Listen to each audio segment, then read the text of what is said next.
All right, so the point of this video is to speak, let's see, hopefully you can hear me, is to speak things without considering so much or, being unclear about how things need to be spoken.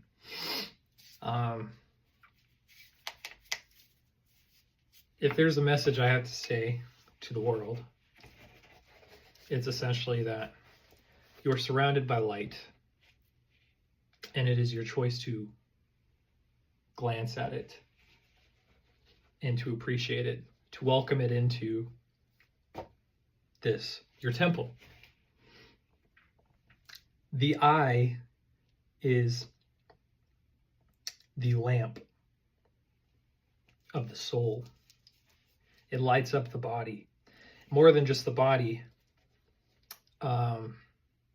yes, the soul. It's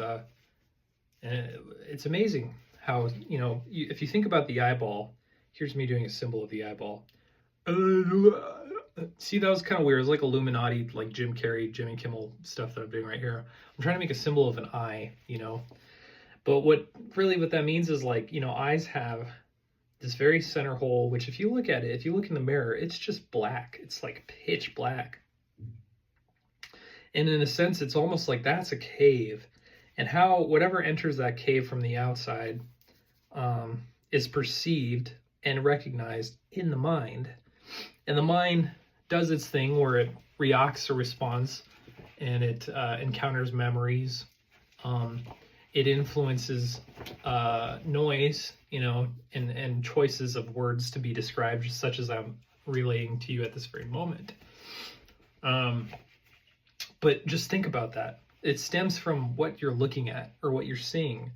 And there's a difference between what you're receiving immediately versus what you have received in the past and what you can go to in your mind. See, because memories are nothing. Except for the fact that they just bring you, and they may cause you to feel certain something. So in that sense, it's like there's something that kind of manifests just within this vision that you have or this feeling that you had. And there's validity to that, right? But the main point of what I'm getting across right now is that the very fact that it's just memory, the things that you're going with, and I'm talking about maybe traumatic events that happened in your lives or feelings that you encountered upon somebody treating you a certain way.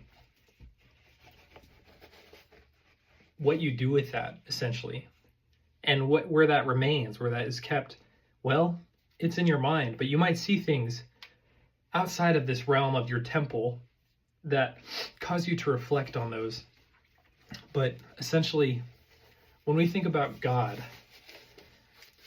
in the book of James, in the New Testament of the Holy Bible, it expresses that every gift from above comes down from the Father of lights, in whom there is no circumstance of change, right? It's I'm paraphrasing, but it's saying with God there is nothing that is unclear. When he speaks, it is. And it's easy for me to say that, right? But that's just what I'm gathering, because when you recognize the difference between light and darkness, there's an obvious difference, right? One receives the light in the sense to where it bounces it right back, and one receives the light in that it sort of absorbs it. And so back to the eyeball, you're getting all this light, you're absorbing it. What does that mean? But it's going somewhere. So the fact that your eye is the lamp to the body speaks to that sense in addition. Now, consider beyond this. What do we do with this information? What do you do with the fact that you look at light and it inspires, or it sort of metaphorically sparks, or even physically sparks something within you? What do you do with that information? There is much to be done with it when in the company of others, right? And not just light, but sound. If somebody is right next to you and they speak something and it sparks something within you, what does it spark within you? And so lights and sounds have their purpose at certain times during the day.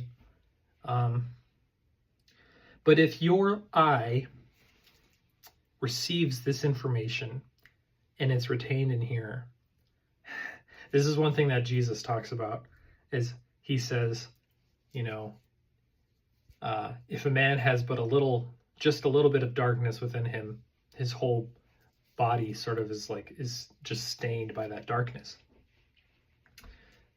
But that goes back to the word and the voice that comes from your mouth. If you're retaining all this information, and it's up to you, this is where choice comes in. When it's up to you to confess, express, claim something, exclaim something,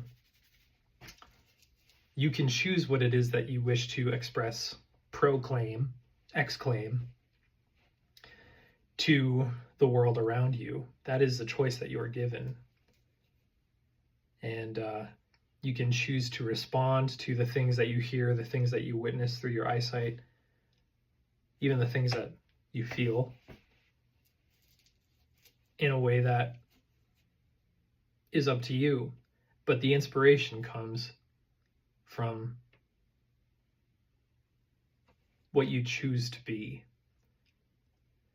And if you choose to be something that is love, God himself, God being love,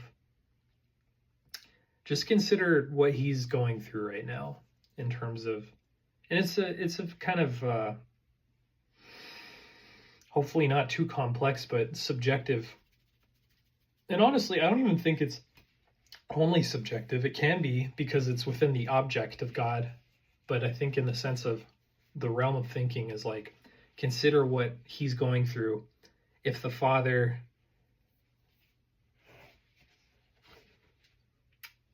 gave his Son through the Holy Spirit, through Mary, Holy Spirit, Mary, birth of the child Jesus, if that Father has that heart and the image of God is clear in Jesus, one way of understanding how the Father might feel toward everything is how Jesus felt toward everything and the way that he moved through everything. I say God is love, but there are things that God hates.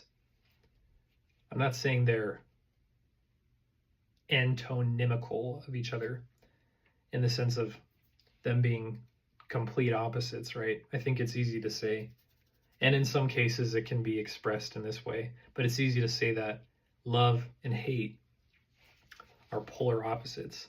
But I just think that hate is sort of a part. It's within the entire sort of circular realm of what love is. And it seeks to, it can get noisy in some ways, and some of it's more like, I'm thinking, if you've seen that movie, Denis Villeneuve, of the aliens sort of coming, visiting the Earth, and the way that they speak is through sound. If you know what I'm talking about, the sort of like character of language they have is circular, and it can give off certain waveforms, or it can be a little bit more, cranky, for lack of a better word. These things obviously have to have some sort of response to it. See, I'm in this place where you hear echoes and stuff. It's kind of interesting, but it grows silent. And with silence, there's the ability to hear what's going on around you. Because some things are deafened so that they can be enlarged, in the sense of they can vibrate a bit more. And this is with everything. Everything receives that in some form or another. But when you're talking about love and hate being a noise, that, as the Apostle Paul describes, or something without love, is just like a clanging cymbal, or something that is interpretable. It's a mumble.